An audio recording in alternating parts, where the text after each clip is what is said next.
Hi, welcome back to Deadly Affirmations, the video book. We're going to finish up chapter 2 with just a little bit of a snippet, just a teaser to make you interested enough, I hope, to come back or maybe buy the book. So if you're comfortable and if you're ready, we'll begin. Here we go. She had finished work for the day. She was tired. She didn't want to have anything to do with that obnoxious man. She ignored him and kept on walking. Suddenly she felt a hand grab her shoulder. Patience said, "Let go of me, Robbie," and twisted at her waist, throwing her elbow back toward him to get him to leave her be.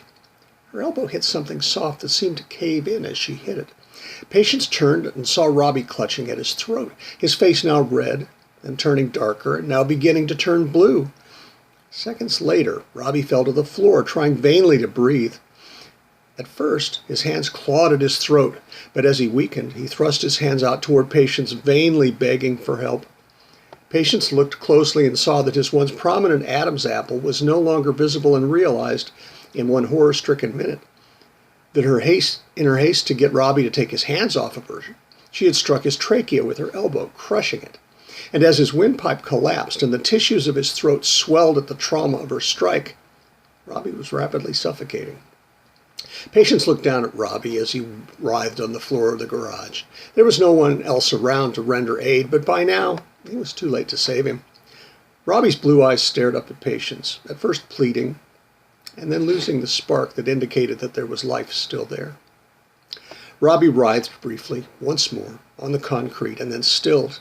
When he had finally stopped moving, Patience turned and walked quickly to her car, got in, turned it on, and carefully backed out of the tight space. She drove to the exit of the garage, and when she came to the street, turned right and drove home. Abraxas would be expecting his supper. Wheezy Hayes took the newspaper. She had finished reading the section she enjoyed, the obituaries, the recipes, the police blotter, folded it in half and then in half again, and placed it in the bottom of her canary's cage. Bruno was a Hart's roller. This was the breed that was once used as a warning system to indicate the presence of poisonous gases in the mines of southern Germany. Wheezy had bought Bruno the week after Harold, her husband, had died. Bruno proved to be better company than her husband, easier to clean up after, a better singer, and much better looking than Harold had ever been. When Wheezy thought about it, she wondered why she hadn't replaced Harold with Bruno much sooner. When Bruno jumped down from his perch and onto the new newspaper, he hopped over to the middle of the cage and left a runny white shit just on top of the newspaper's headline, "Motorist burned to a crisp in grocery parking lot." Wheezy opened the cage's door, reached in, and grabbed the newspaper, shoving Bruno out of the way and smearing the runny feces on the side of her hand. "A murder," she said to herself, "right here in River City."